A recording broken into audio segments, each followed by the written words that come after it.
Si ta main est pour toi une occasion de chute, coupe-la, et jette-la loin de toi. Cette parole du Seigneur à travers cette parabole, nous fait comprendre à combien il est difficile pour nous d'abandonner nos pratiques. Ou tout simplement ce que nous aimons faire. Car voyez-vous, la main dans l'Écriture symbolise souvent l'action. Et qu'il est bien difficile de se couper une main. Bien sûr, c'est une image, tout comme il est tout aussi difficile pour nous d'abandonner les choses qu'on aime, parce qu'elles ne sont pas à la gloire de Dieu. Voilà tout simplement où veut en venir le Seigneur avec cette parabole. Tout comme la suite, où il est question de se couper le pied, ou de s'arracher un œil. Le pied, symbole de tous les endroits peu fréquentables, mais où on aime aller. Et l'œil, bien sûr, représente la convoitise. Alors, autant difficile que cela puisse paraître, et parfois même impossible. J'aimerais vous parler de celui qui est l'auteur de cette parabole, et qui nous appelle à ce qui nous semble impossible pour nous. Car lui, il est la solution. Car s'il dit qu'il est difficile de faire passer un chameau par la petite porte d'entrée d'une ville fortifiée, il dit également que ce qui est impossible aux hommes est possible à Dieu. Et nous laisse comprendre par là qu'en s'humiliant devant Dieu tout devient possible. Car Dieu aime celui qui reconnaît ses faiblesses, et il secourt celui qui le prend pour appui.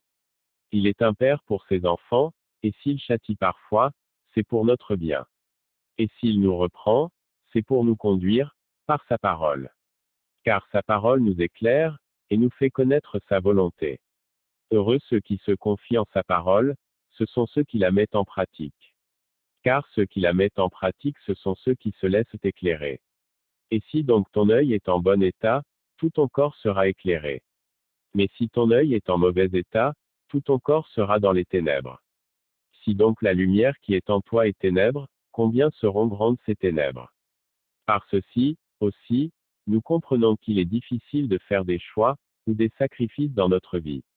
Et combien il est important de se soumettre au Seigneur, et à sa parole. Car sa parole est une lampe à nos pieds, et une lumière sur notre sentier. Et nous comprenons par là, que nous avons à marcher dans un monde de ténèbres, qui gît sous la puissance de l'ennemi de nos âmes.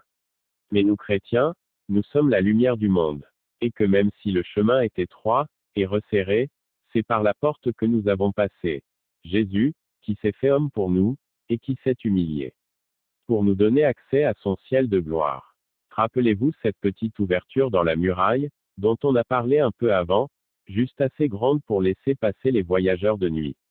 Jésus est venu dans ce monde de ténèbres, il s'est humilié pour nous, lui le roi de gloire, pour nous donner accès au paradis de Dieu. À travers ce petit chemin étroit et resserré.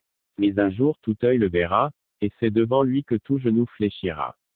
Car il est le roi des rois et le seigneur des seigneurs. Et il dira à ceux qui auront fait la paix avec Dieu, par le sang précieux versé à Golgotha, venez bénis de mon Père, prenez possession du royaume qui a été préparé pour vous. Et entrez par la porte du paradis.